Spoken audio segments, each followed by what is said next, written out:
पूर्णमा का मतलब मेरे को जो वो अपना भाव लग रहा है, गुरु और पूर्ण, जो पूर्ण गुरु हो। और पूर्णिमा का मतलब है कि जैसे चंद्रमा कैसा होता है, शीतल होता है, ऐसे ही जब पूर्ण सद्गुरु हमें मिल जाएंगे तो हमारे अंदर शीतलता आ जाएगी। और उसकी चांदनी, जब अंधेरा जो होता है, लाइट ना हो उस टाइम, चांद की जो चांदनी है उसका जो आनंद लेना हो, तब जब बिल्कुल लाइट ना हो तो कितनी उसकी चमक होती है, रोशनी। जब सच्चा सद्गुरु हमारे जीवन में आ जाता है तो हमारे अंदर भी वही उजाला आ जाता है। आज का जो घोर अंधकार जो चल रहा है गुरुओं के पीछे, गुरु का मतलब ये नहीं है कि बहुत उसने भाई 10-20 माला पहन ली हो, तिलक विलक लगा लिया हो, तो ऐसा ही कोई। गुरु का मतलब है कि जो सच्चा सद्गुरु, जो स्वयं सत्य परमात्मा कौन है, एक है ना, उसकी पहचान करे और हमें भी कराए, वो है सच्चा सद्गुरु।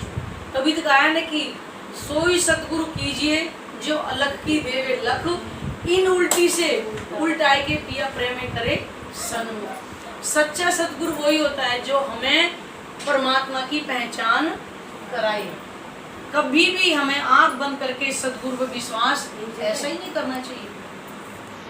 कि इस संसार में क्या है कि देखा जाए तो जब हमारा जो जन्म होता है, माता होती है, पहले हमें बैठना सिखाती है, हाथ पकड़ कर आवाज है ना, तो माता होती है, पहले वो हमें जब बच्चा होता है 6 महीने का, उसे धीरे धीरे बैठना सिखाती है, फिर उसके बाद उसको घुटने चलना सिखाती है, फिर उंगली पकड़ के पैदल चलना सिखाती है, फिर खाना पीना सिखाती है। तो माता भी तो हमारी गुरु ही होती है ना एक तरह से, है ना। फिर पिता होते हैं, पिता भी हमें इस संसार की वास्तव बताते हैं। अगर कोई बिजनेस वाला है तो अपने बिजनेस में उसको सहपाठी बनाते हैं, तो ऐसे पिता भी हमारे गुरु होते हैं। फिर एक होते हैं संसारिक, जो हमारी जो शिक्षा है, जब हम स्कूल में पढ़ने के लिए जाते हैं, वो भी हमारे गुरु होते हैं। तो गुरु हमारे बदलते चले जाते हैं, माता भी गुरु, पिता भी गुरु, फिर हम पाठशाला में पढ़ने जाते हैं तो हमारे वहाँ पे भी गुरु होते हैं। और उसमें भी गुरु हमारे पहली क्लास में कोई और गुरु थे जिन्होंने ऐसे का ना, उससे ऊपर गुरु फिर दूसरी क्लास में आएंगे, उससे फिर बड़े गुरु मिलेंगे। तो ऐसे करते करते 10वीं क्लास तक हमें कौन से 10 गुरु मिले ना 10 गुरु। फिर और हम PhD वगैरह पढ़ाई करेंगे तो उससे हमारे गुरु और भी बड़े बड़े मिलते जाते हैं। तो ये तो हमारी संसारिक जो विद्या ग्रहण करेंगे उसके गुरु। एक गुरु है आध्यात्म गुरु, जो हमें परमात्मा की पहचान कराते हैं। तो आज गुरुओं के ऊपर इतनी श्रद्धा लग रखी कि एक गुरु की बात हमने मान ली, दूसरे की हमें मानने ही नहीं। एक गुरु बात के कारण आज हम परमात्मा की पहचान नहीं कर पा रहे, क्योंकि ये पढ़ा दिया था कि जो मैंने कह दिया सिर्फ वही सुनना, बाकी किसी की बात सुनना नहीं। अभी हम कितने लोगों से मुलाकात होती है हमारी, अभी पूनम दीदी ने मुझसे बोला भी था कि हमने तो गुरु कर रखा है। अब देखिए जाए तो अध्यात्म में तो कह रहे कि हमने गुरु कर लिया, पूर्ण गुरु जब मिल जाए तब गुरु समझना उसको।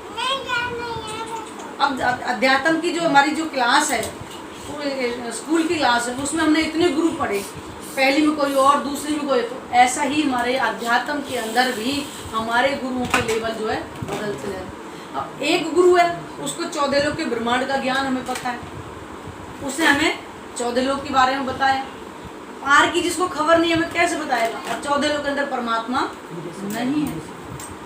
फिर कोई और गुरु मिलेंगे जिनको आगे की ज्ञान करें। तो ऐसा नहीं होना चाहिए कि हमने एक गुरु पे ही अपनी श्रद्धा बना ली, हम किसी की बात सुनेंगे।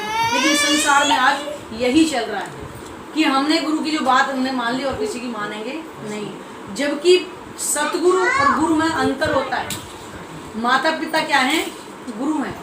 एक सतगुरु है जो स्वयं परमात्मा की पहचान कर लेगा और हमें भी कराएगा, वही सच्चा सतगुरु है। तभी तो कहते हैं कि पानी पीजे छान कर और गुरु कीजिए जान कर। क्योंकि अगर बिना छाना पानी पी लेंगे तो हमारा स्वास्थ्य खराब हो जाएगा, और बिना सोचे समझे गुरु पे अंधविश्वास करके श्रद्धावत से मतलब विश्वास कर लेंगे तो वो पता नहीं गुरु हमें किस दिशा में ले। इसलिए सच्चा सतगुरु है जो स्वयं सत्य कौन है, परमात्मा की पहचान करे और कोई नहीं करा सकता।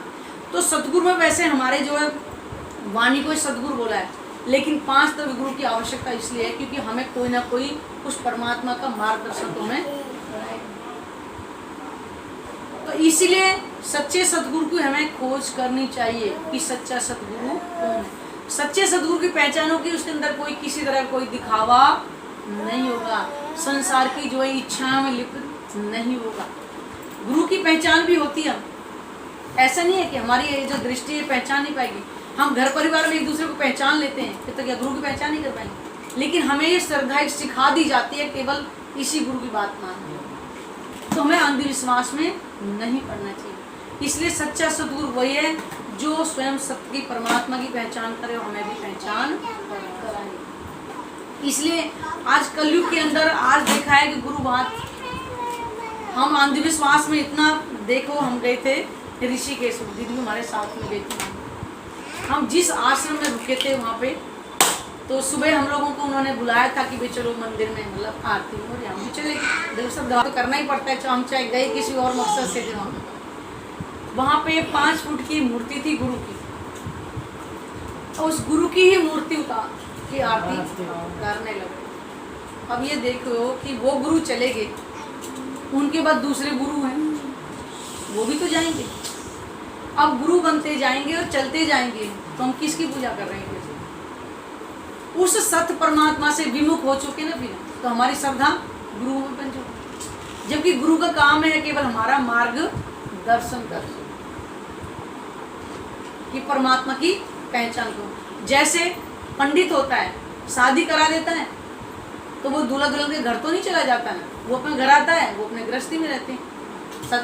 ऐसा ही सदगुरु काम है, सत्य परमात्मा की पहचान करना, हमें ज्ञान से पहचान करना, उनके धाम की, उनके स्वरूप की पहचान करना, और कैसे हम ध्यान के द्वारा उस परमात्मा का हम दर्शन कर सकते हैं, ये हमारा सदगुरु मार्गदर्शन करते हैं। तो इसीलिए हमें सच्चे सदगुरु की ही शरण में जाना चाहिए, बिना देखे बिना सोचे समझे कभी भी हमें मतलब भावनाओं में नहीं खोना चाहिए। तो ऐसे सदगुरु की हमें शरण जाए जो हमें परमात्मा की पहचान कराए। बोलो श्री प्राणनाथ प्यारे।